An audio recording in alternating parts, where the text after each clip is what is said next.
Hi everyone, welcome to the Stacked podcast, talking about how you can do more with content with all sorts of special guests and experts. Today we have Jenny from the Proven Group. Jenny, tell us a little about yourself. So I work with the Proven Group. We're a full service people and culture organisation. So we do everything to do with people in organisations, from training and HR and safety and wellbeing and everything else in between. About myself, How'd you get into it? Why is people a focus for you? look, people have always been a passion and focus through life, I suppose. My first career, because nowadays people usually have many, but my first career was actually as a teacher. And what my passion was, and my kind of flair, I suppose, as a teacher, was I felt like my role was to identify every child's superpower and believe in them before they believed in themselves. And if you kind of see the workplace as kind of like a reflection of society, workplaces are full of people who probably didn't have someone to believe in them. And I think, confidence is fragile. Like once your confidence cracks and all of these little kind of cracks appear like, in a piece of glass, it's very hard to patch them up. So if you can build people up and really focus on helping them, find their passion and find their strengths and develop and pursue them in a way that's both useful for them and, their identity, as well as for the organisation, that's just like a match made in heaven. And, people are working in their zone of genius and their passion. What more could people want in life? It's very, very rewarding. And it's unlocking that I'm really passionate about because, I just think that if you look around workplaces, there are a lot of people who haven't had people believe in themselves. There's a lot of cracked confidence, and there's a lot of workplaces that don't see the people within them as an asset, as a valuable, I suppose, flower to blossom. It's not that kind of relationship. So I really, it's my passion. I love that analogy with children there in the teaching space, because they're definitely, we all start when we're thinking of kids, young kids, we're always asking the question, what do you want to be when you grow up? How can we instill self-confidence in you, believe in yourself, find what you're good at, find what you're passionate about. And that is such a core part, not just of teaching, but parenting, society as a whole is focused on doing that. And then there's some point where you get classified as an adult and you go into the workplace and it's a real shame when those same values of building up people's passions, of building up people's strengths and helping them find the future that they want, it's a real shame when those disappear. Absolutely. It's funny. I came into my family business, and it was a training company. It's kind of, people have always been the theme in my career. So we were training people in all sorts of weird and wonderful things in the cleaning industry and all sorts of crazy things. But we did have a lot of people who we trained to run carpet cleaning businesses, and which is very niche, obviously. And I was very fortunate to grow up in a family where education was just a fundamental value and at the core of everything. And you kind of are taught and told that, you go to school and then you go to university and then you get a good job. And so you kind of, I feel very fortunate that I lived in that paradigm. Let's just very say structured. It Step one, was step two, step three. You just knew what you were doing. That there was not really an alternative option. Like it was the same pathway for everyone. And then, when we were training these guys, training a lot of people who had learning difficulties at school, potentially a learning disability, potentially some attention issues, potentially whatever it was, came from families that didn't necessarily value education. They grew up thinking that they were really stupid because they didn't fit the school system. And like, you know, I can relate to some of those things too. You know, I also have some things in those categories that made school challenging for me. Yeah. And you go, you know, one kind of guy kind of stands out, but I met hundreds and hundreds of people like this who were running these businesses, and one dude by himself with his van and his equipment was making $300,000 a year. Okay. Now, I had grown up where you went to school, you went to university, and that was your only pathway for opportunity. Yeah. And I was like, this is a little bit interesting, isn't it? There are different pathways. And I mean, we all know about the world of a tradie nowadays and realise that, you know, that pathway that I was told is so completely different. I think, thank goodness that we're living in a world now where kids do have so many different avenues and opportunities and pathways. But so this kind of happened. And what I was finding is I was meeting all these guys that the schooling system had cracked because they didn't fit into the box. Like their confidence was completely destroyed. They thought they were stupid. They were earning $300,000 a year and thought within themselves that they were really stupid. Yeah, which is real identity issues brought up through childhood and the way that their system has treated you, but also what's reflected in, you know, parents, siblings, and not fitting into the norm. I mean, I absolutely identify with that too. I remember going through, you know, here in Victoria and going through the VCE system and the pressure that you had in year 11 and year 12. And I know you've got a son going through this right at the moment, right? There's this huge pressure that like, oh, we've got to get this enter score to, you know, of 98 or whatever it is to get into the university course, because if we don't, we've stuffed up our whole lives, you know, and it's just so overblown, right? As you said, there are so many pathways. There are so many pathways for children, but of course, as I'm sure you're alluding to here, there are so many more ways and pathways that we as adults, as workplaces, in our own careers, and even if that means changing industries, can explore different things about ourselves and find our own confidence, our own self-identity. Absolutely, absolutely. And I think, you know, as little kids, you dream. You know, you're born dreaming. We're all dreamers. But slowly, as the systems around you crash in on you a little bit, you know, that's not encouraged. And so, you know, when you go into a workplace and you say to someone, you know, what are your strengths? They find it confronting. Yeah. You know, like you and I are lucky that, you know, very fortunate that, you know, we can probably articulate our strengths quite clearly. Have a long list of weaknesses. I can tell you what they are too.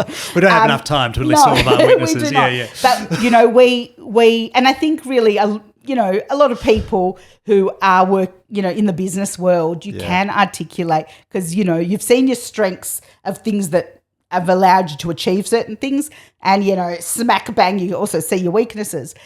But you go into workplaces and that conversation about what am I good at, it's like, if I actually say what I'm good at, I'm showing off. If but I don't actually know what I'm good at, because the things that you're good at, often you take them for granted. Like, you know, some of the things that I've done, which are just like really cool when you step back 5 meters from yourself and you go, oh my gosh, that's really cool. You know, I don't know how I did them. I don't know what like I just did them. Because they came more naturally, They came naturally. That's right. And so you kind of have got this group of people who know that they've got skills and talents and weaknesses and everything else in between. They kind of have more awareness. And then you've got those in the workplace who actually have never had this conversation. They've never been encouraged. They've never been told they're good at anything. You know, they, you know, went through the education system however they didn't get a lot of support, fell into something, it may be something that they've been actually doing the same thing for the last 30 years, same, every day, same. And they don't know. They've never had that conversation. And, do you think they're having that conversation with their kids? Probably not. Yeah. And so you've got this kind of whole thing going on where people don't know, and they don't really feel good about themselves because they don't know. And so to me, it's about believing in someone before they believe in themselves. And I think really in workplaces, that's the role of leaders. That's a leader. A leader is inspiring people to go somewhere and really believing in your team to take, to go on this collective journey.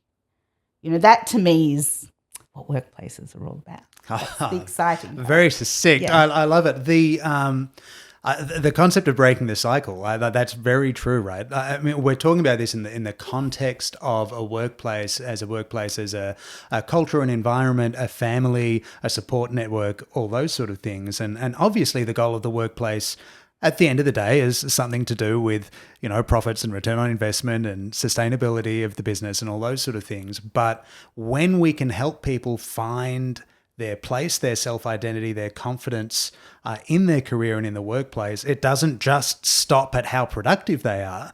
It can actually mean a huge amount of difference to the impact that they have on society and certainly the impact they have on their family. Oh, totally. And, it's funny because I feel like workplace well-being is something that's, being discussed all the time. And it's like, how do we solve this issue? And, we know the facts about mental health and, obviously the impact on the workplace is huge. And you straight away go around and think, okay, well, let's have an exercise program once a week, or let's do some stretches. We'll get some standing desks. Let's how about we let them have a voucher to, I don't know, burritos on Fridays. But simultaneously, their leaders are putting so much pressure on them that they're just being crushed by the pressure. They're not getting any reinforcement. They don't know what they're good at. They don't know. And so it's like, to me, the whole thing's just upside down and back at the front. Not suggesting that it's not good to do those things. Education and, all of those initiatives are great. But you actually need to look at holistically. I personally, people spend more time at work often than they do at home. And you think about the influence of these people, and imagine going to work every day and you've got a bully of a misery of a leader who is, I wouldn't call them a leader, a manager, who is, bashing you with only all the things you do wrong, giving you all the work that you really don't like doing. And then you come home. Yeah. And that's kind of your reality of life. And then, and that toxicity. sometimes you've been told, here's a voucher for an exercise class, so to me, there's actually so much that can go on in organizations. And that, I think all the time about the impact, like the impact of leaders on their teams is enormous. And it's that chain reaction. And, I don't want to equate good leaders with improved issues with domestic violence, but you kind of look at the issues in society that are going on with mental health and domestic violence and all of these things that are, spoken about on that really positive news that we watch all the time or try not to watch. And as I like to not watch it. But, and you think about if you could just make people feel better. Yeah. If people came to work and kind of were taught to actually think in a different way and were, working towards things that they're passionate about, working towards common goals, the flow-on effect into families and them actually trying to then do some of those things with their kids. And I just think the flow-on is huge. And because, being inclusive about that passion, right? Like I think there's sometimes too much of a separation in terms of, here is the business values and the business purpose, and now you tell us what your values are. And it creates this sort of dichotomy, right? That we have to go and find there's one perfect workplace for us to be at. And that's not how it should be. No. Because if you're not being collaborative with how you think about these things and trying to bring people along for the ride, if you mentioned, for example, when people get given work that they don't want to do, Well, there are different reasons for not wanting to do the work. And so often I see the reason people don't want to do the work is they're not given enough context or understanding as to why that work is valuable.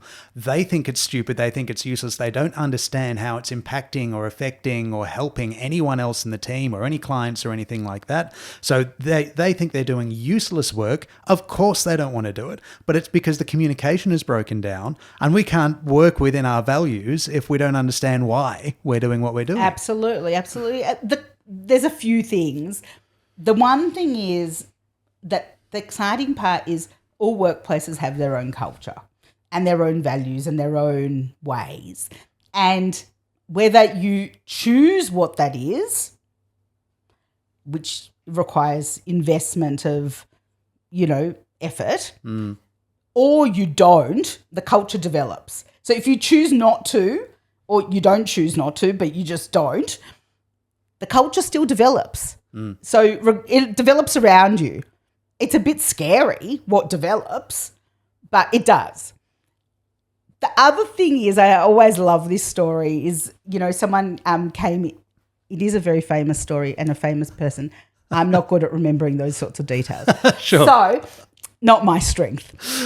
Someone was walking around NASA in the buildings, and they came up to a guy, and he had a broom and he was doing some sweeping, and they said to him, "Oh, what do you do here?" And he said, "Oh, I get man to the moon." And to me, that's the perfect explanation. Like, he's so bought into the vision and exactly what you're saying about understanding your role in the bigger piece. Yeah. But, and it starts with strategy. If people don't know what their part is in playing in the strategy of an organisation, then often, they're kind of a bit aimless doing what they're doing. And some people are fine in that environment, but many people are not. And the cool part is, it's not, and we talk about this a lot when we're talking recruitment, it's not that there's a right and a wrong person, but it's a fit. It's a fit. So I'm looking to employ someone. I have these values. It's going to be best for me to employ people who are aligned with the values. I don't want to personally have people who are aligned exactly on the skills I have. Absolutely. God help us all. That would be terrible. I love diversity of thinking and diversity of everything, because having someone and lots of people who have different ways of thinking, to me, will always achieve a better outcome than same. Yeah. And I think it's those differences that we often don't understand, and they create conflict, as opposed to utilising those differences actually for the common good, And so, but the core values, and I think when people and organisations don't understand really their core values, then they hire someone who also doesn't understand their core values. Yeah. And then you've got this situation of, well, that person didn't work out, next, and it's like, well, you hired the wrong person. You didn't put the processes in place to set them up for success. Yes. And then you're blaming them. So which part of it is exactly their fault, And so to me, I think it's changing the paradigm in your head and kind of going, okay, it's my role to really assess that values alignment of people. And if there is that alignment, then it's, okay, I always love to hire people who are much better than me at everything. Sure. And everyone says that, right? Yeah, of course. No, they don't. Do you want to hire the best people? Yes. But, well, some people are threatened by it. I'm sure I understand that. But, people better, 100% need to be better, in their area. And you kind of go, that person and me, we together make up a full person. Yep. Individually, not so, Yep. And if you've got all of these people who are better than you in whatever it is that you need, the skills that you need around you, but everyone has the same values and there's a clear set of expectations and rules of engagement, and, then aligned to your values. Obviously for me, collaboration is a core value, but it's not for everyone, which is fine. There's no right and wrong to it. Everyone doesn't have to be aligned with my values, and so really that's what makes an organisation awesome.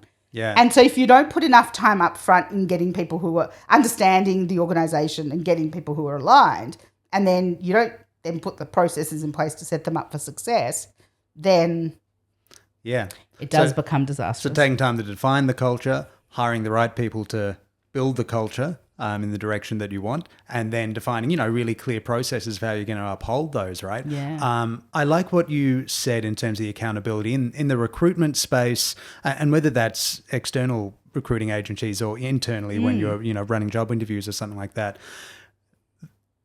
I think there's this perception that I disagree with, but I'd love to hear your thoughts, that all job interviews should be about, the pure goal of the interviewee is to get the job, right? And the pure goal of the employer is to get, let's say the most qualified person, which I think is really misguided.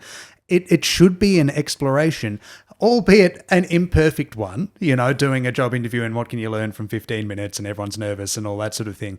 But albeit an imperfect one, it's some version of trying to check, as you were saying, is there a vibe fit? Is there a culture fit?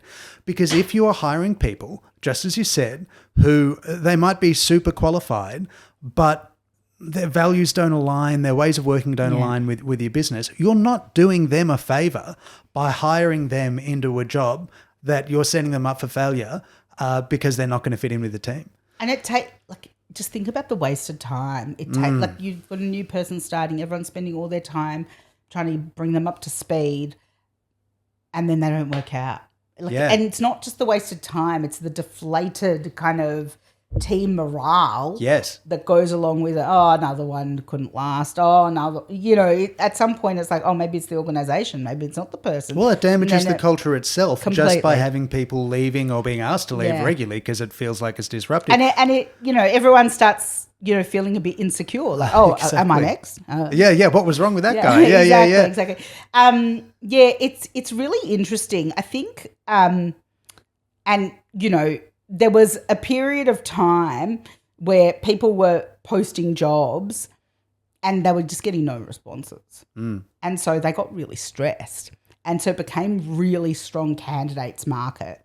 And, people were, almost like, do you have a heartbeat? Come on, give it a go, kind of vibe. You had to get more creative. You had to think outside the square. You had to think differently. And this is where the whole storytelling piece really comes into play. So, we talk a lot about the employee value proposition.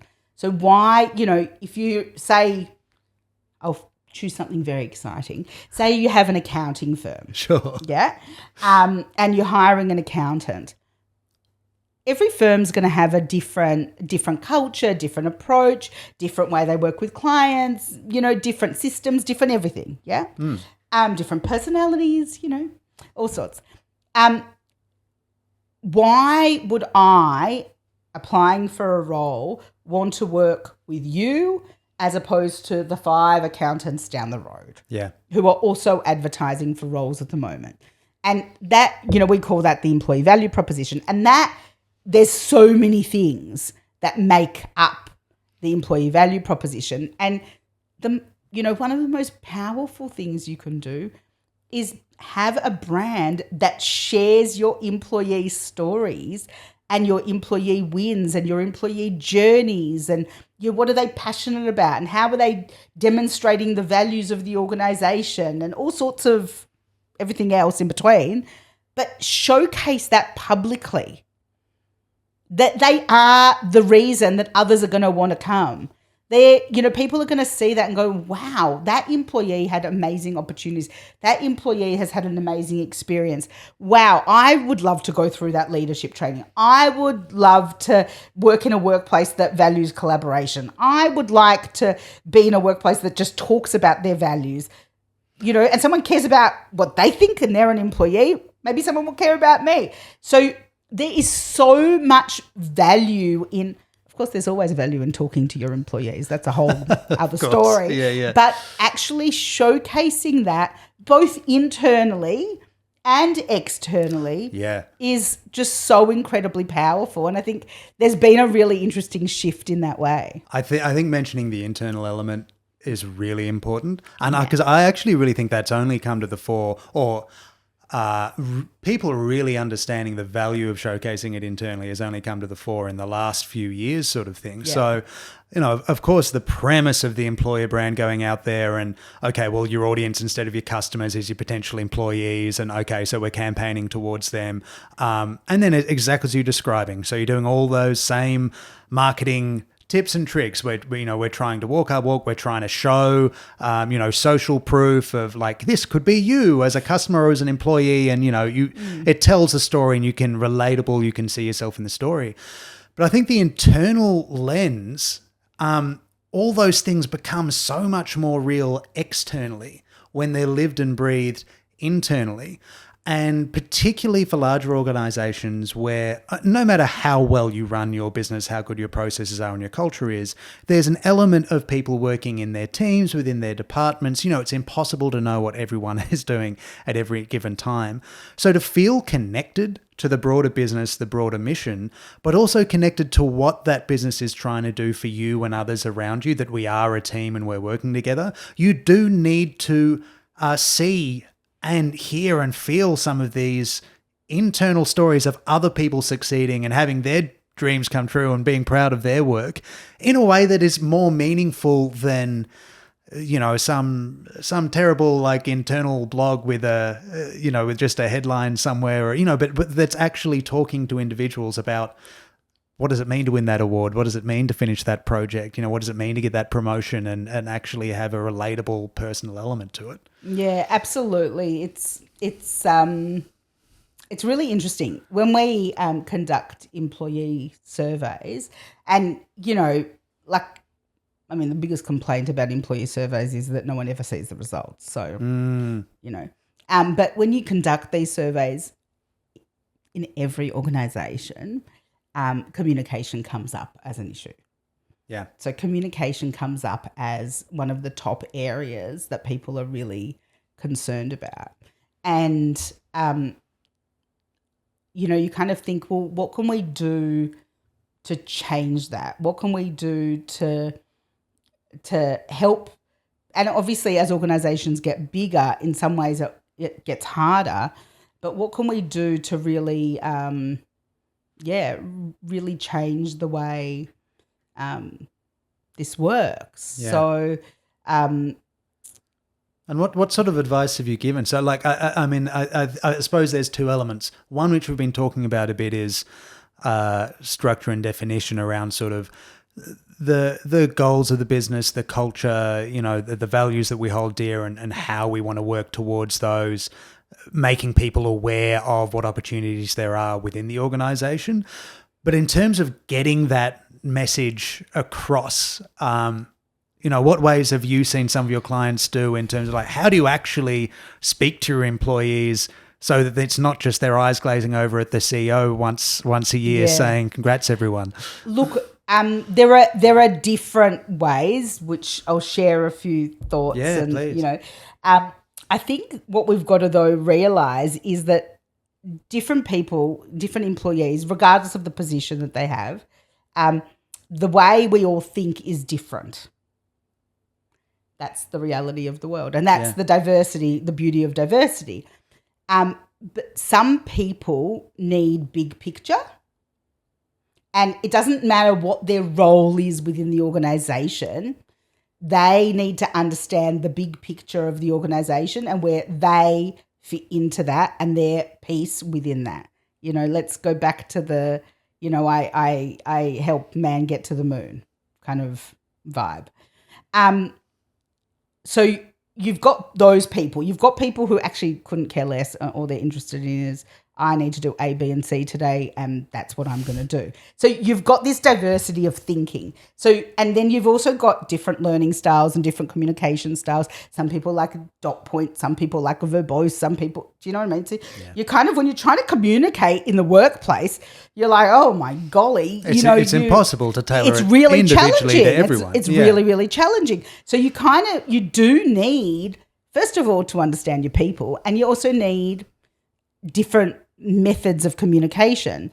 So, some organizations will have, almost like cascading information. So, you've got different heads of departments and, different kind of leaders within the organization kind of sharing back all of their kind of, I suppose, their, key wins, challenges, whatever it might be.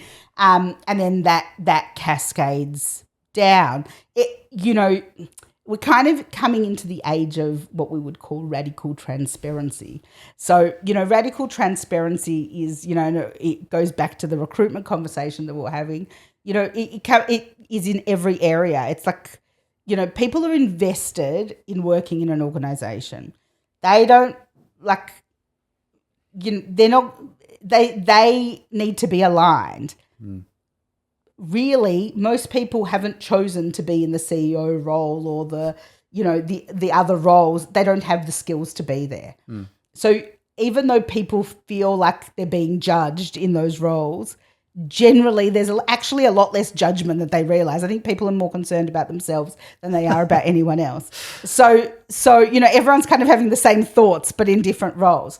So, the concept of radical transparency is knowing what you're walking into, knowing what you're dealing with, not having surprises, being able to, I suppose, have the opportunity to, put your 2 cents in of, well, this is what I could do to help that situation or do this. When we're talking about it from a recruitment perspective, you see it often. So, you'll have whoever's doing the recruitment talking about this ideal world that they live in just over here by themselves in their head over here. And you'll have the organisation that's over here and, they've got cultural challenges and they've had their key leaders leave and they've got a bullying claim going on and they've got this going on and that going on. But they haven't told the person they're recruiting because they're scared that they'll scare that person off.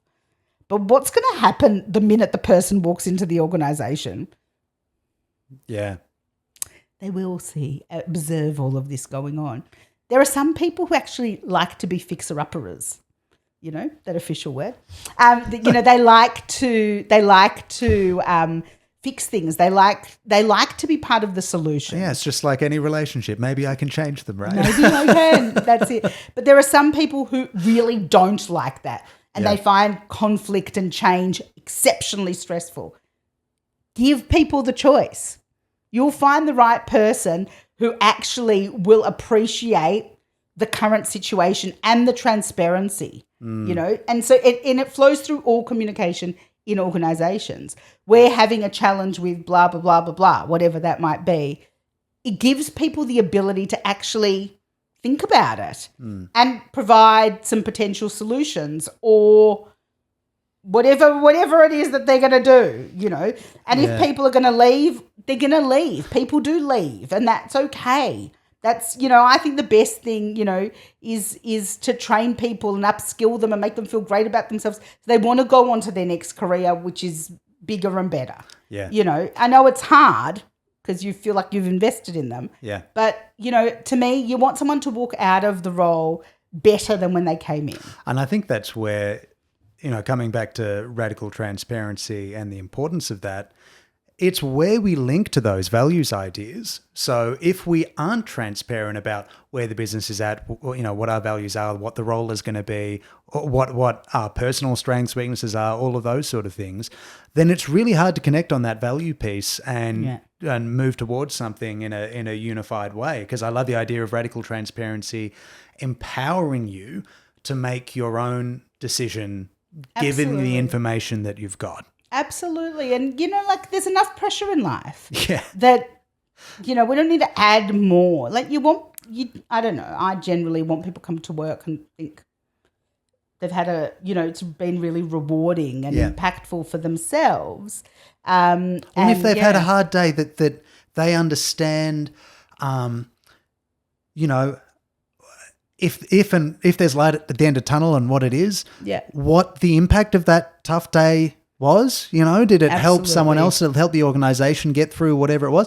And if they don't see value in those things, the building a culture around transparency and openness that isn't punished allows people to, okay, well, if you've had a hard day and you don't see why you've had a hard day or that hard day that's just going to be repeated over and over, then we want to encourage people to speak up, not in an aggressive, combative way, but if we're all on the same team, right? As a manager, as a leader, you don't want your team having hard days and struggling when they get home. You don't want them getting home and spending 2 hours telling their partner how awful work is and everything like that. I always come back to when, whenever I work with people around speaking about what they do, the goal is that when someone asks, what do you do? It's an invitation to talk about something that you're passionate about. That's hopefully where you're going. So like the example that you gave of, the janitor at NASA, right? Well, you can't debate that person is working at NASA, and if they've always been like, yeah, I've always loved space travel, or whatever, and I work at NASA now, how amazing. Right?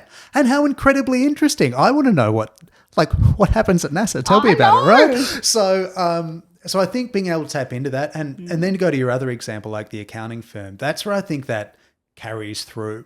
People get stuck sometimes thinking that, big missions, feeling like you have an impact in the world are only the domain of super innovative tech companies or charities, right? And everyone else that plays in the middle, like if you're in a mid-level accounting firm and, what are we doing? We're just trying to make enough money to put food on the table.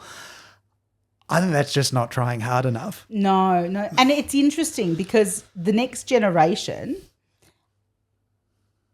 values are much higher on their agenda and they're increasingly a bigger part of our workforce. Yeah. And so they want to know that they're working for an organisation that has a very strong social conscience. They want to work somewhere that's making a difference. They want to know, and this is all storytelling. Yeah. This is all storytelling. Like how do you want to change the world? And if your goals are aligned, then often those employees become the best, most passionate employees in whatever they're doing because, you want to solve poverty and they want to solve poverty and you're actually working towards it. Your business could be something else. It doesn't actually matter what it is. But when you think about like the accounting firms, for example, and you think how many people, how many businesses are struggling financially, how many individuals are struggling financially, actually accountants could play a major role in helping. When they don't have to. So That's so right. many people struggling financially that don't have to be struggling. We could help them save money on tax, reduce their expenses, price things better, budget better, whatever those things are. All those things on their own sound boring. But if the goal is to make people more financially stable so that either as individuals, we can then go live our dreams and be better members of society, or as organisations, we can follow our missions more effectively because we're not worrying about the finances all the time.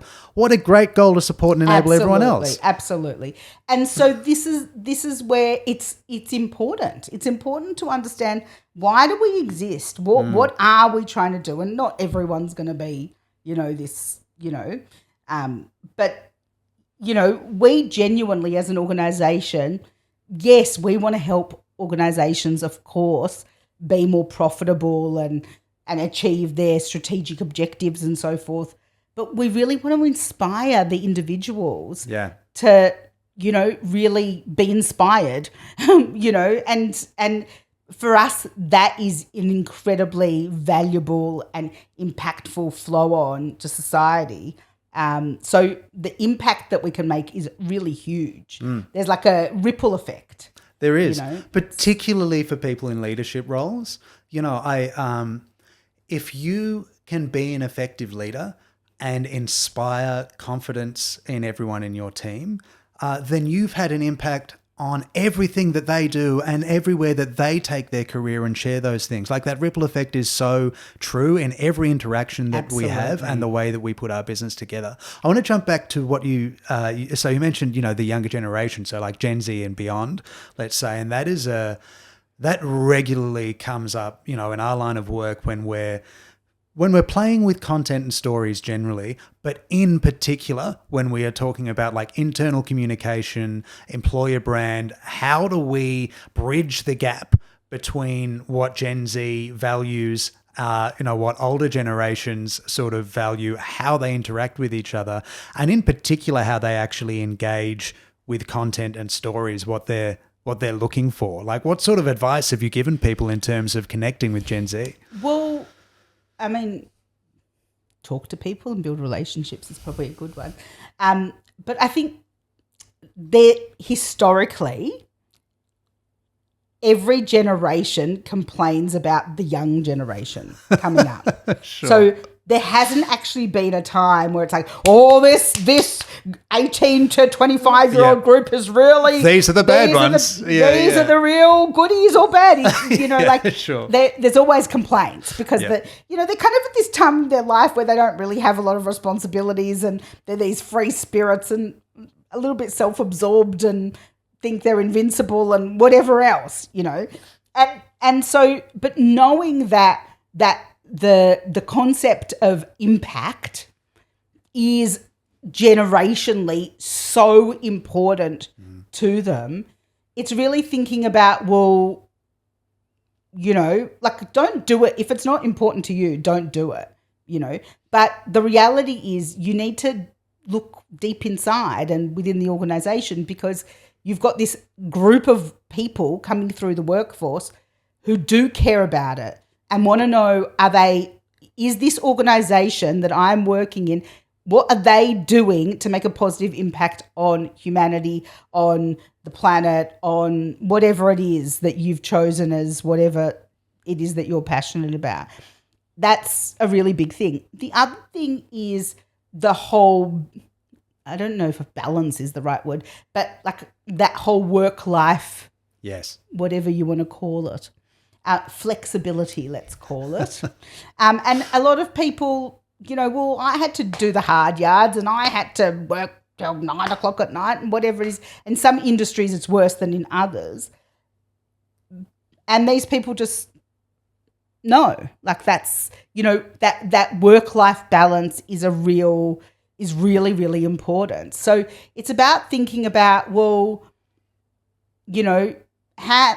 I know the word employer of choice is thrown around a lot, but how do I genuinely build this organisation to be somewhere where my ideal employees actually want to come to work and thrive? Yeah. How am I known as a really great place to work? And I know these things are thrown out a lot and, they're really they sound really airy-fairy, but what are you doing to make that happen? There are organisations where, there's lots of sticks bashing people on the head kind of vibe, not in real life, but, I hope.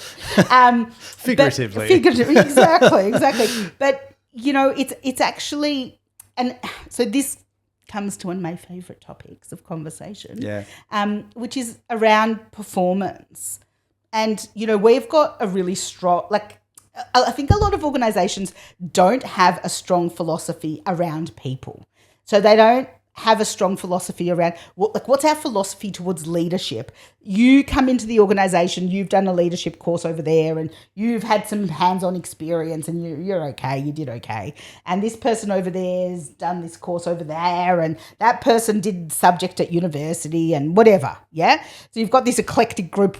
Let's say we've got 20 leaders, 30 leaders, and they've all kind of come with something or one of them was just really good at their job and we think that they've got some good skills. One was the captain of their football team. We've got an eclectic group here. What is our approach, our philosophy as an organisation to leadership? Of course, it aligns with values, yeah? But what's our approach? Each one of these people is going to have a completely different approach because they haven't been told what the approach is. We do it like this. This is how we go about setting our people up for success. These are the conversations we have on this basis. When someone tells us they're having a challenge, this is how we deal with it. If someone has done the wrong thing and we need to have a challenging conversation, this is how we approach it. They don't have these philosophies. And so you can understand why so much goes wrong. Because without the intention and intentionally deciding what your philosophy is, what your approach is, Everyone just does whatever, and no one's Yeah. trying to be awful. Some people are, but do you know what I mean? Like everyone's just doing what they think, like what's appropriate for leading a football team. Yeah. And on your mate kind of vibe is not necessarily. It can be really useful, and they're great kind of, innate skills. But you've got to refine it to what's appropriate here. You know, that person worked at a competing organisation. They came here. Their values, their approach to leadership is completely different. Yeah. We need to set them up for success, and we need to set everyone under them up for success. Yeah. You know, and so that's a key piece. Then the other side of it is philosophy towards performance. And so when we talk about performance, we throw it upside down and back the front, and we ask 4 questions. So if someone is having a performance issue, there are 4 reasons why they have the issue. The first one is role clarity. And role clarity is not a position description that was written 20 years ago. Yeah? That's not role clarity. Role clarity is them really understanding what's expected of them. Their manager understanding what's expected of them. The other managers understanding what's expected of them. That's such a good point. It's not just your understanding. It's everyone in the team. It's everyone understanding. Like there's so much to role clarity. Understanding how your role interacts with other roles. Where does yours start and theirs finish? There's so much involved in role clarity. And I love that you've separated that from job description, right? Like that old line, like that's not in my job description. I mean, that is such a tired way of thinking about being involved in an organisation, right? Completely. Yeah. And we see a job description as a living, breathing document. Yeah. So we see it as, things have changed. You have a conversation with your manager. Oh, okay, I'll go and update that in my position description, send it through to you, and how, So it's actually the ownership of the position description is actually the employee. Yeah, which they then get approved and work with their manager on. It's a great way to flip the script, Whereas, right? So it's not, so it's a together. It's not they go off and write whatever they want and that suddenly becomes their job description. No. But, they work together. Because if you have ownership over that, of course you're going to be more passionate and excited to work along these things around this job that you built together. And that goes all the way back to when you first interviewed for the job, when you first applied for things, when you talked about the strengths, when you understood the values and all that sort of thing, is because you're hiring the person, the individual, to try and help the organisation in a role that's co-created with them to fill the gap in your organisation. Absolutely. So that's the first one. Yeah. So the question role clarity is, number 1. Do they have role clarity? Yeah. Let that one sink in because that's a big question. And I would say that in many, many cases, they do not. Yeah. Yeah. And what's the impact? So quickly before we go to number 2. Well, so if you it's don't have enormous. role clarity, well, what happens? Well, it's a flow-on effect of everything and anything. Yeah. Yeah.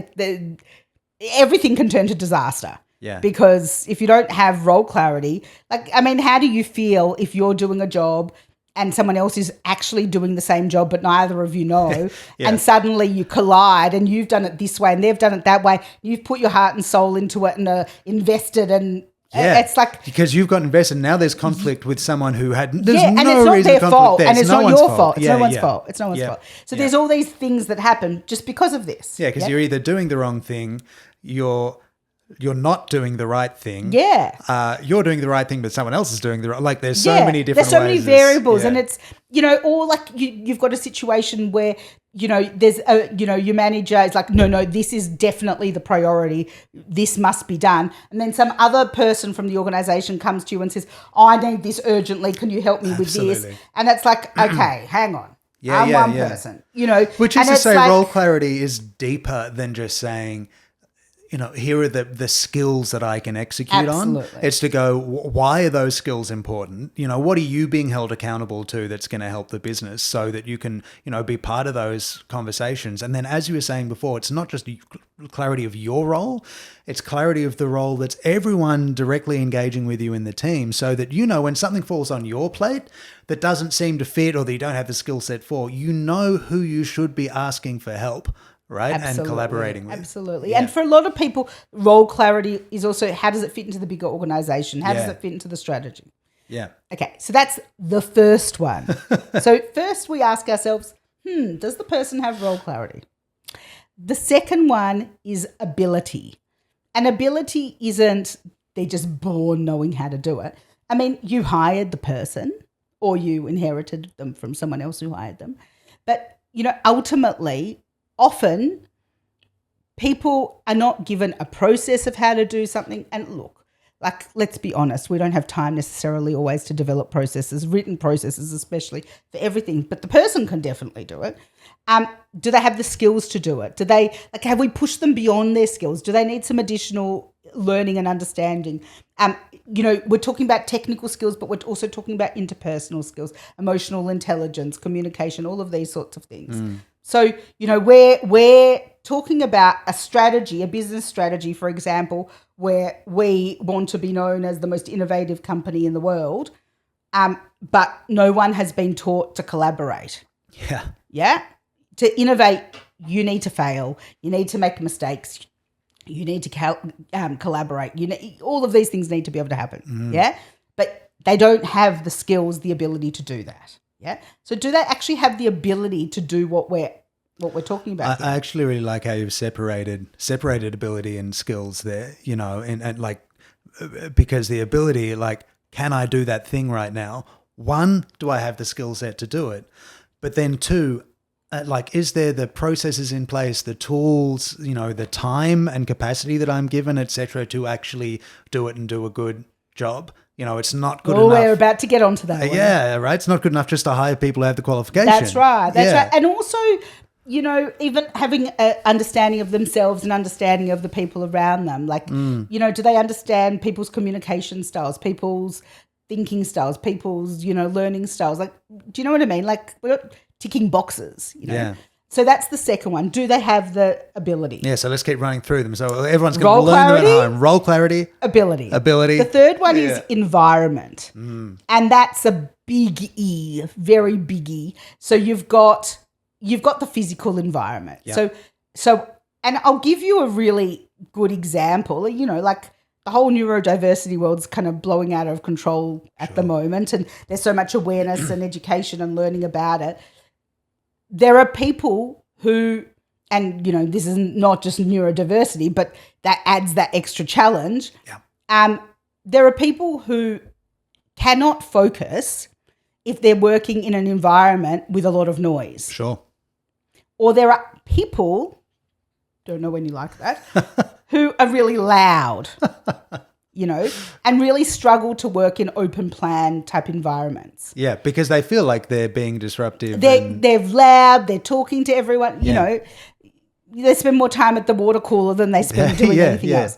They need to know everything that's going on. It's not that they're not committed. It's not that they're not, it just doesn't fit them. The environment doesn't fit how they work. A lot of people talk about how productive they are working at home instead of working in the office. Oh, the office days are when I would go around talking to everyone and chitty-chattering and catching up, which is great. And then when I go home, that's when I work. Yeah. Whereas we used to, that was work before, And so it's about what is that physical environment and is it appropriate for the person, not for you, but for the person. Yeah. Yeah. So then technology as part of the environment. Do they have the right tools, the right technology, the right things to help them succeed in their role? Yeah.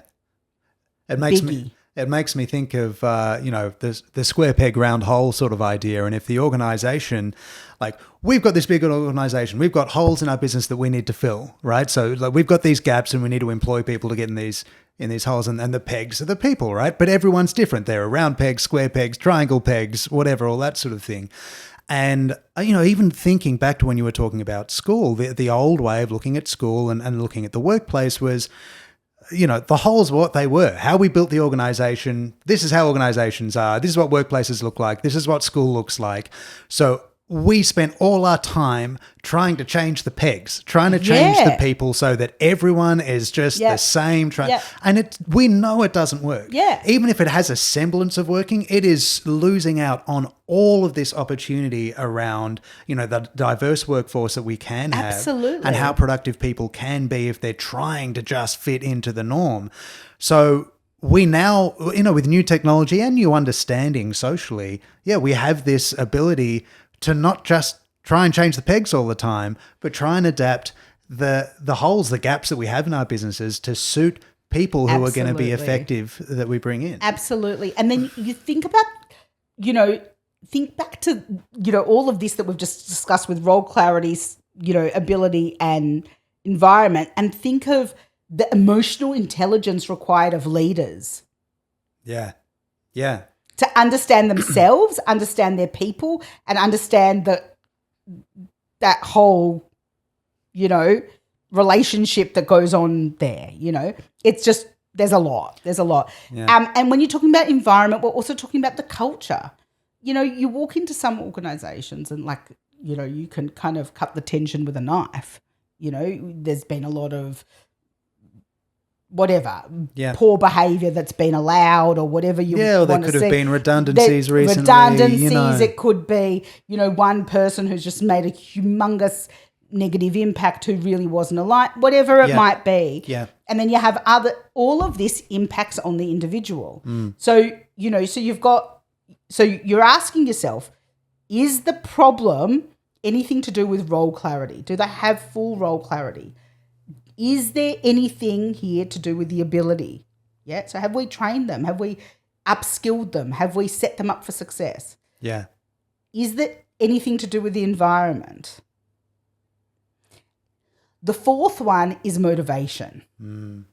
Now, I don't know about you, but if I'm working in an organization and I've got great role clarity and I've got great ability and I've really got, I'm upskilled in every way to really be my best and I then also have the right technology and the right culture and the right tools and the right environment to work how I'm going to be my best self.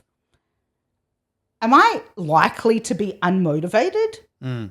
If I have a motivation issue at that point, then the likelihood is that there's something bigger going on. There's something else happening. There's something else going on. So, is it that I've got a challenge going on at home? And, as a leader, the reality is we've got to be mindful of what's going on in life. So is it that they've got a challenge going on? Is it to do with the family member? Is it to do with a friend? Is it they're living? Whatever is going on for them is going on. And so it's, when you look at it like that and you turn it around and you go, well, what's our role in this? Well, all of the first three are really your role. Yeah. And certainly providing the support for the last one is also your role. Yeah. Yeah? Yeah. Well, being curious about the last one. That's I think, right. That's right. And is it that you have a EAP program in place where, an employee assistance program where you understand that people have stuff going on in their life. You also understand that your leaders aren't counsellors. Often they feel like they are, but they're not. Yeah. And understanding that it's actually really, really helpful to actually have a service for your people where they can go and get some counselling sessions to really help them work through a particular thing. And I think twofold with that, right? Like you mentioned the need for leaders to have emotional intelligence in the current day and age. It's also, you have to have so much awareness, patience, time, curiosity, presence, as a leader, to be aware of all these different individual lives and needs and skill sets and all those things, right? And gone are the days where a leader's success should really be measured on just this bottom line ROI that they've had for the business, because that is so short term, right? A long-term sustainable business is going to need to build a solid culture and a solid team. And we need to give leaders the space to do this. So one One, we need to give leaders. I speak to far too many leaders who are working 80 hours, and I tell you what, the first thing that falls off their list of like too hard basket is I haven't had time to sit down and speak to my team, right? Even though long term, I would argue it's the most valuable. So firstly, we need to give them the time and space to look at these things. But then secondly, we need to find ways to help them be effective without it eating into their day all the time. One of those is getting third-party people in who can run these, assistance programs or something like that can engage with, because leaders shouldn't be wearing every hat. You don't. You can't have a leader as a counsellor because they're part of the job mess as well. And also, like, that's not their skill set. Like, no. Yes, they're good people. Yeah. They should be good people, but no, they don't necessarily. It's not part of their role clarity and their ability, that's right? Yeah. But it's also interesting because what you bring up is really a really good point. A lot of organisations don't see leadership as part of a job role. So, as an employee in a team, a member of a team, my workload is to work with 20 clients, whatever service I'm providing. And that's a full-time load. Yeah. The leader is also working with 20 clients and on top of that, leading a team. So if you actually value your people and you actually value your leaders and believe that that's important, leaders need time to lead. Yeah. A leader's not just a decision maker. They're a leader. And it's completely not. And this is where philosophy comes into it, this is how we want leadership to happen in organizations. This is how we want all of these things to go on. It's not just something that, we assume that everyone's doing the right thing. And often, unfortunately, these conversations don't happen often enough. And so what happens is someone leaves and hopefully you're having an exit interview and finding out a little bit more. And they'll say, oh, well, I just couldn't handle working with that person anymore because they were doing A, B. And it's like, why didn't you tell me? Yeah, and we end up being reactive rather than proactive. That's right. And often there's not that philosophy to leadership. And it's, ultimately, you're protecting your people and the safety and we talk about psychological safety now and, really you don't want to be responsible as a leader. You don't want to be responsible for someone going home and feeling awful about themselves. Like, I don't think anyone that's not a kind of, something to put on your mantelpiece. Yeah. Oh, I was awful to 3 people today, like that's not, no one wants that. Like, but everyone wants to, feel the success of others. Like, I don't know, for me, celebrating other people's success, I think is so much more valuable. 100%. Like collective success and other people's, I love it. It. And so to me, this is all about like what's important to you and what, like, mine's not right or wrong and yours isn't right or wrong. It doesn't matter what, but you've got to make a decision on what is our leadership approach. There's far not enough investment in actually thinking about what our approach to lead. And there are all these leadership coaches and all of these people out there and they all have different philosophies. You've got to find what resonates with you and build up the capability of the leaders to be aligned so that we're all and it's a muscle that you've got to keep. You need to keep exercising this muscle. Like, people aren't born knowing this stuff. I think that's so true. And there's 2 elements of that, right? There is one to say, don't be reactive, be proactive about this stuff. So if you're going to wait until your culture is fried, right, and there are disasters everywhere, it is going to take a lot to overhaul that and change some really intrinsic feelings, processes, ways of working, ways of being that you and all your employees have. So early on, as soon as you have the thought, trying to be deliberate in the way that you construct and push out your culture, both from a full organization level and from a team and department level, I think is really important. Absolutely. And then also to what you said, it's not a one and done. Good organizations stick around for years and years and years and years, but guess what? The world is changing faster than it ever has before. Yeah. The words that you used to have to define your values, your mission, your purpose, the way that you wanted to lead are going to be different, 2 years down the track. And you need to listen and engage with your team to give them some ownership about how that changes with society and changes with the organization. Absolutely. Absolutely. All right. Before we move on, I want to get your those 4 things that you mentioned again, and a little lovely sweet snapshot for everyone to remember. So could you give us those 4 key things that you say just in a 1-sentence explainer for Absolutely. So when you're looking at a performance issue, and they can be very frustrating, what you need to do first before we start pointing our finger at anyone and blaming anyone for anything, we need to have a very great magnifying glass in our own direction and say, does the person have excellent role clarity? Does the person have excellent ability, appropriate ability? Do they have the appropriate environment for success? And do they have the motivation? Yeah. So are there factors impacting the motivation? So if the answer to all of those is yes, they have all of these things, and sometimes it's hard to look at it ourselves, then yes, we need to look at the employee. But if they don't, we need to actually have a look at ourselves and say, okay, well, what's our role in this? And the likelihood is if we actually deal with some of those, if we deal with some of those items, the likelihood is the employee can really be turned around. Yeah. And you can learn from it and grow, and then you don't have this situation occurring again. Now, we all have ups and downs. We're not robots.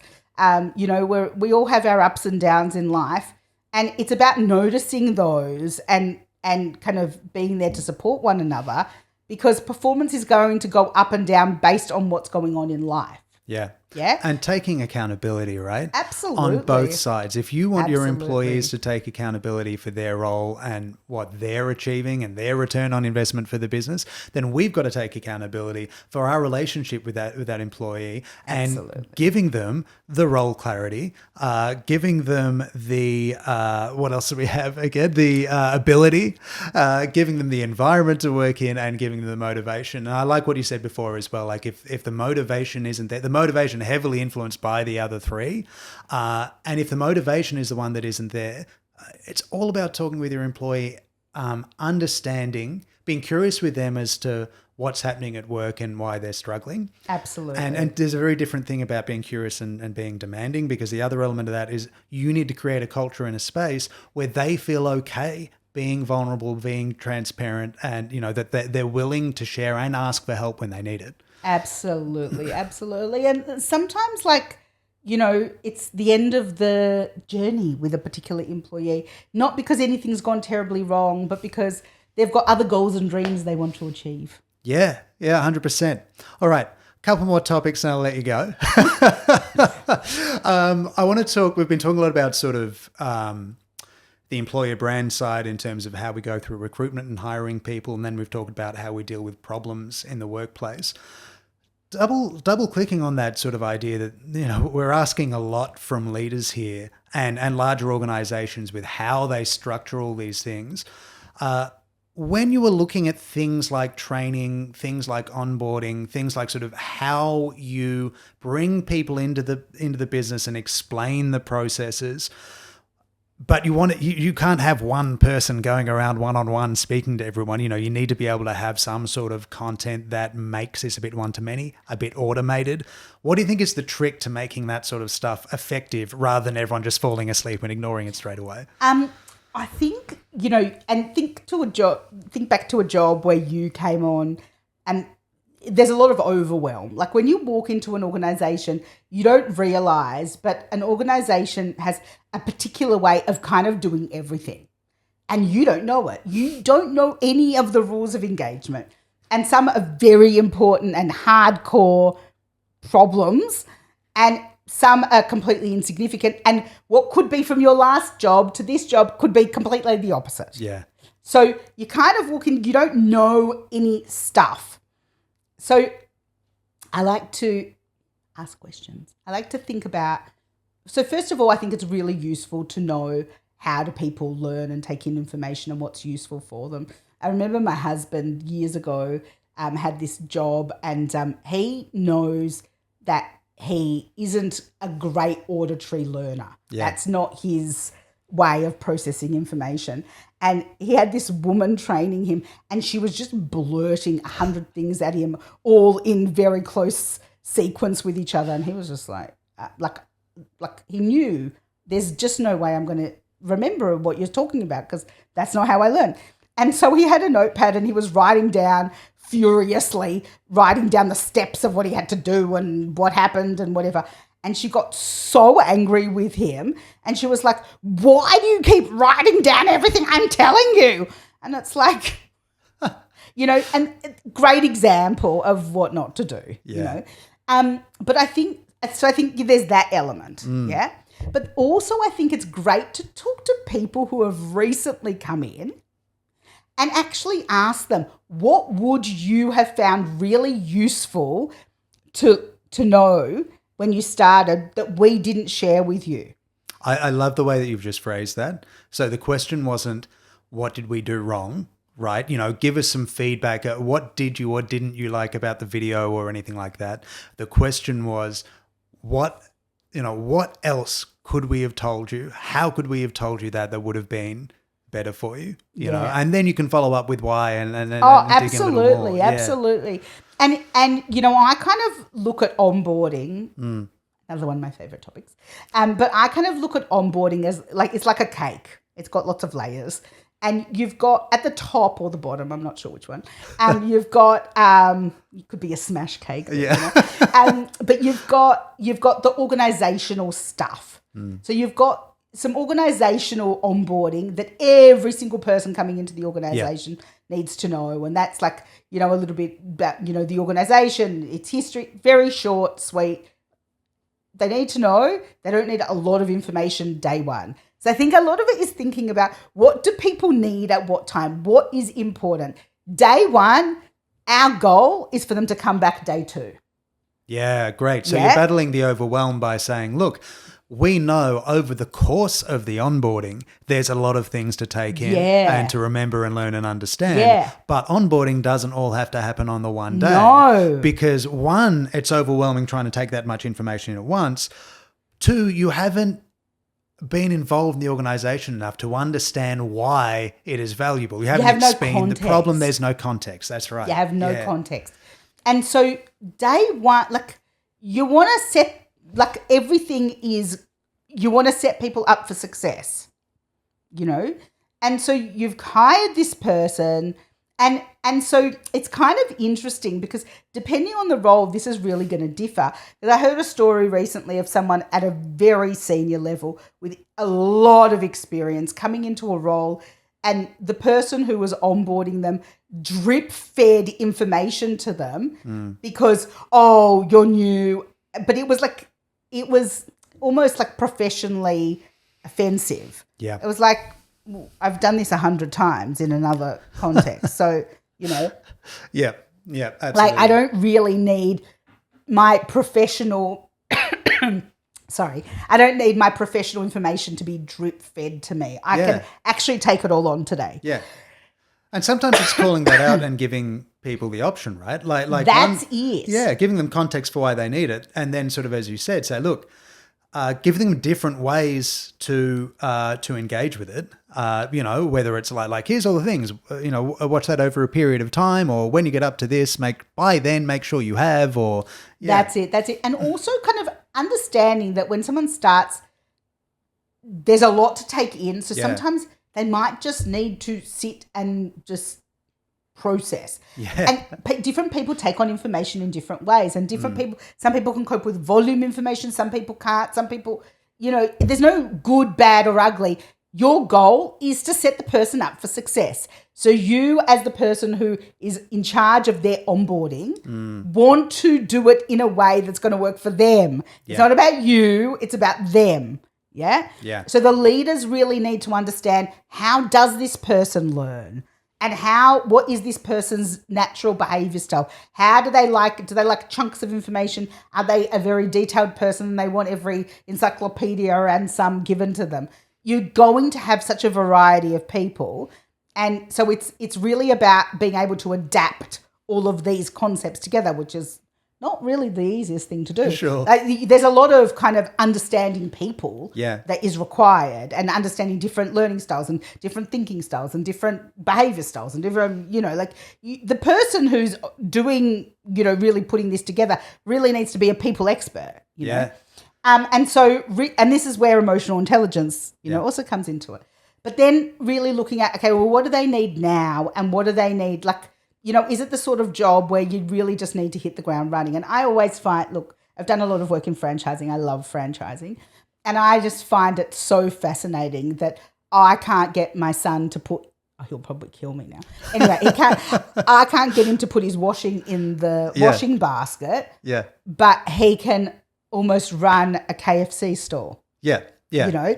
And it's crazy because those organizations have this down pat.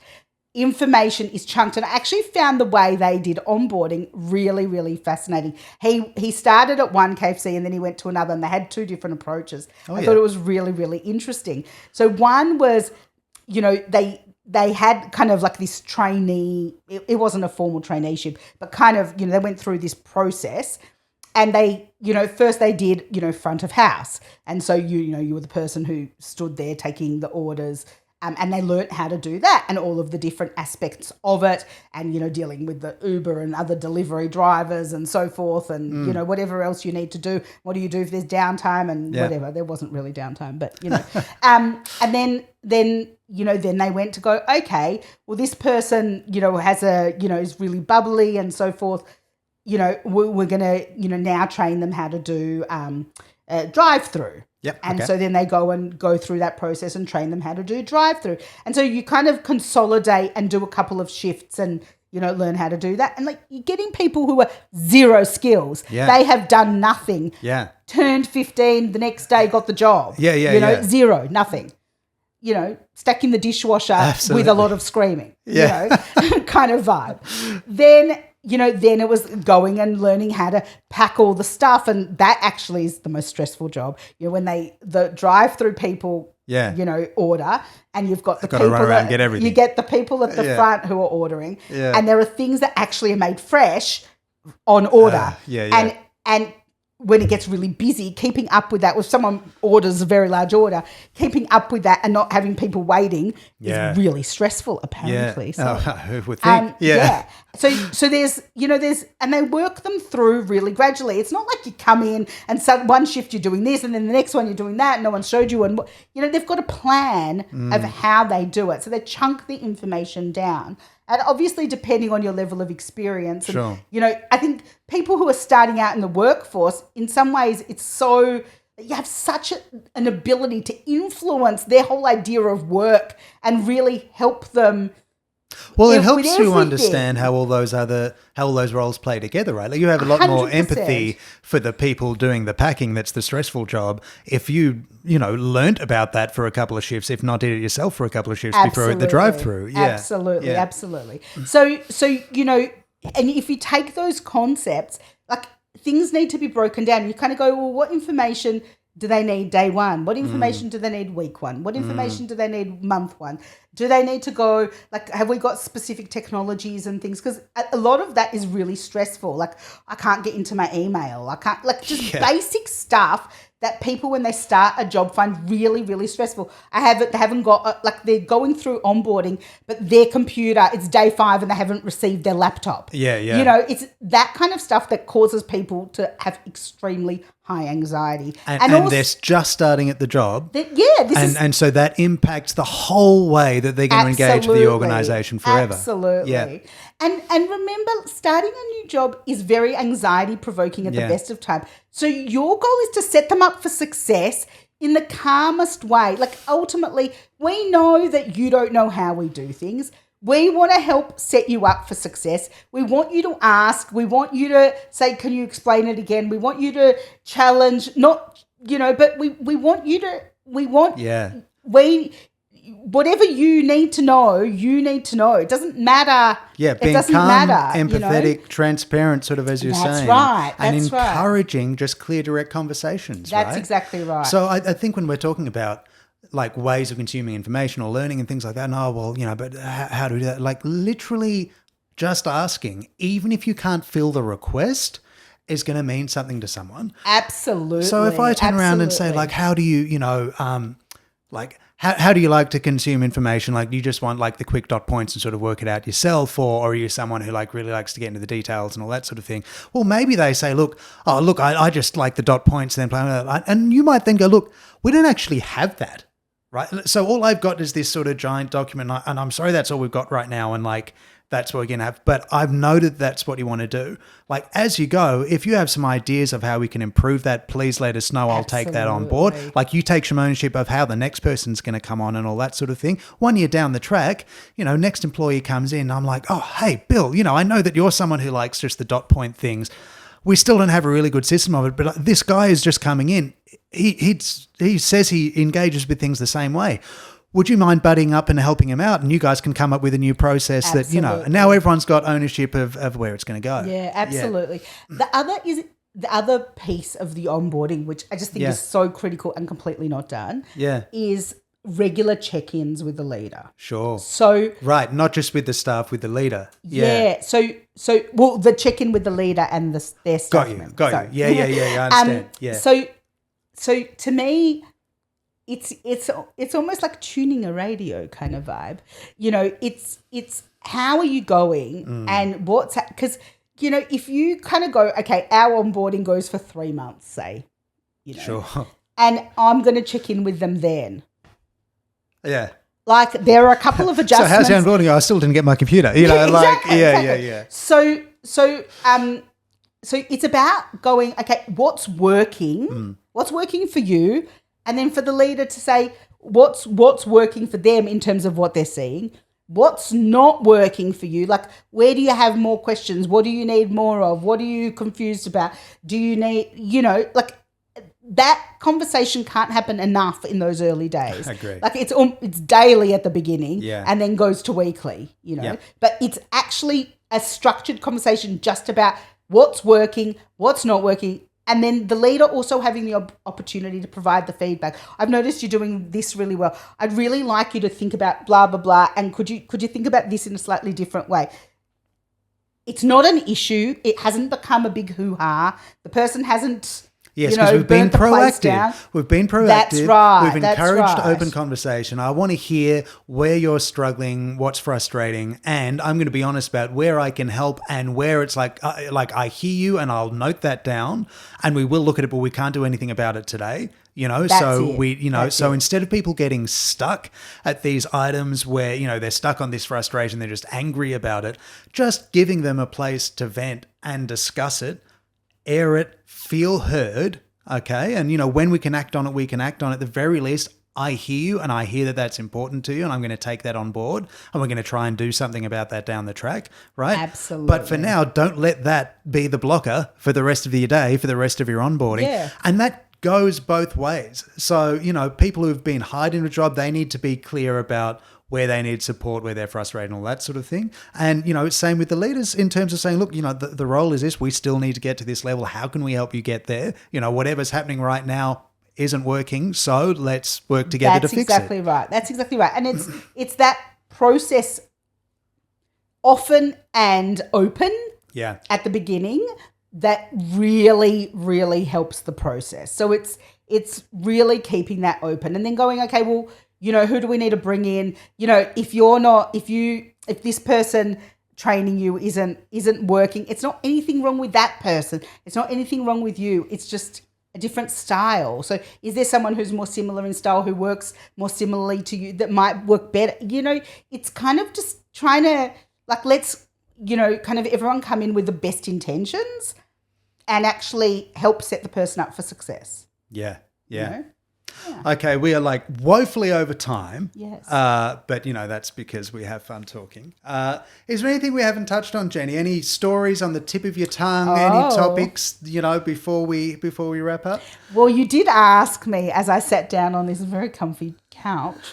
You did ask me about have I ever had any experience yes, I did. Doing interviews. I have had a few experiences. Yes. So I told you earlier that I ran a training organisation, and so it was very niche marketing. business, we did all sorts of training in all sorts of very specialised industries. One of the things we did was we ran training in teaching people to clean meth labs. Wow. Yes. Yes. That is, and I wouldn't have guessed it in 100 years. Wow. Now, I will disclose that I've never smoked a cigarette in my life. Me neither. Well, no, carry on. I have had a puff of a joint in Amsterdam with my friend. Very legal there. It was. It was in a cafe. Yeah, that's right. Coffee shop. Yeah. I took this puff, coughed a lot because I'd never had a cigarette. Sure. And then I went, I don't know what this story is. And that was the end of that. That's my experience, okay, just until this point, so you know. Yeah. What I became really passionate about was the fact that,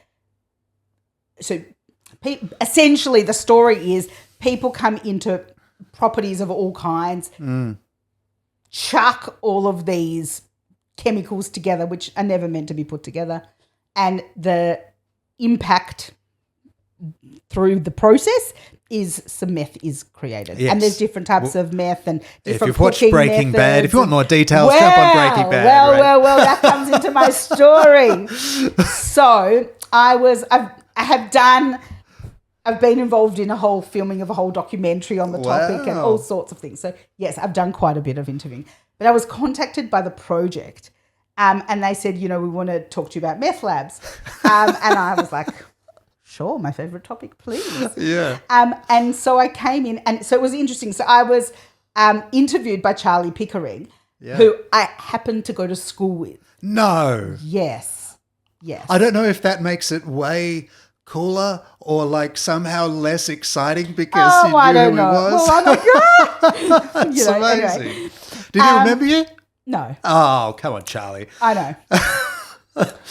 We did talk about it after, Sure. yes. And then it kind of, he was very, very, had a vibrant personality even at school. Yes.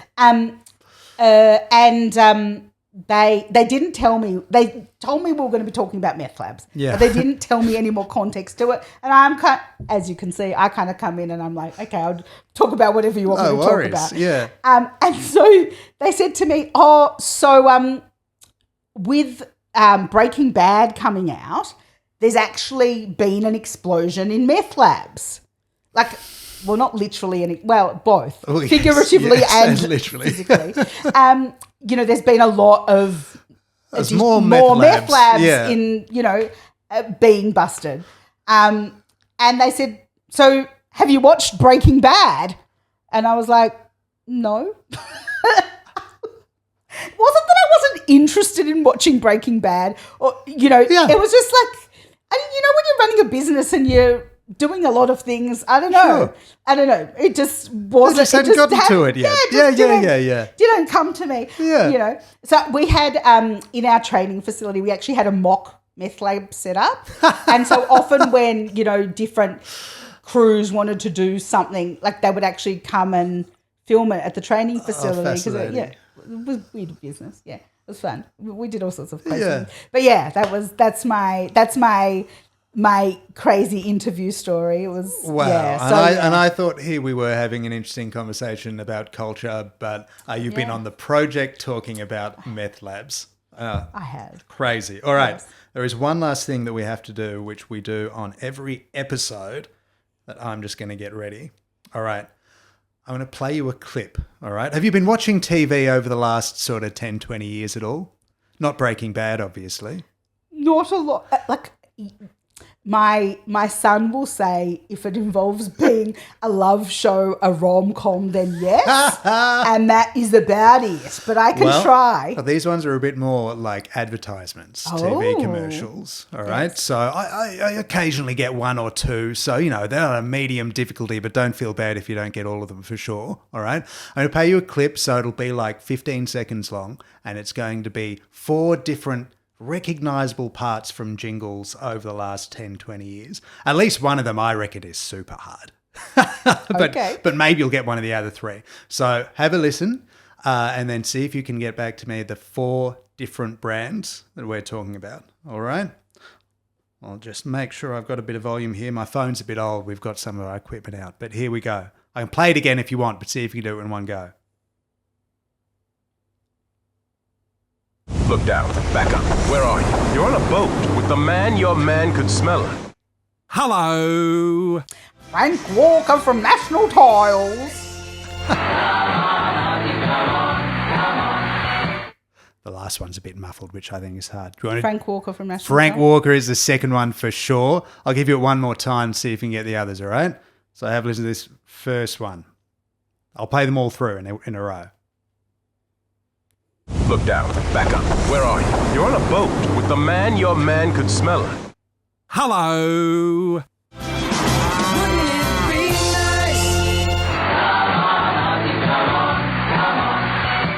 All right, talk to me. What do you got?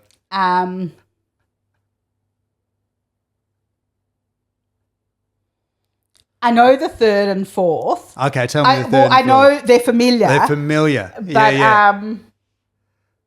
I can give you some clues if you need. Come on, Aussie, come on. Is that something? I think it's something to do with cricket. It is something to do with the cricket. Yeah. And I didn't get this one when the boys played it to me, all right? I got that far. I'm like, that's that cricket song. Yeah. So it's essentially an ad for the cricket. Oh, yeah. You know, so Okay. it's like Nine's Wide World of Sports sort of thing. Yeah. And then the Wouldn't it be that nice? one. It is a confectionery. Oh, is it Mars? Oh, Something close. One of their competitors, I guess. Nestle?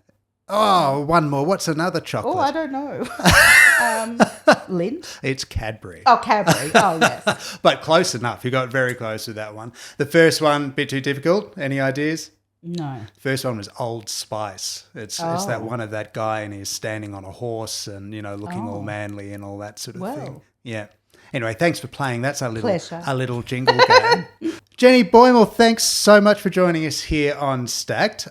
Been super fun to have you. Maybe we'll speak to you again sometime. Been lovely speaking all things people, all things culture, and all those communication and story elements that are intertwined with it. Certainly a passion of mine. So, yeah, thanks again for joining us. Thank you. Thanks for having me. It was super fun. Thanks, guys. I'm Francis Nichols. This was Jenny Boymal. We'll see you next time on Stacked.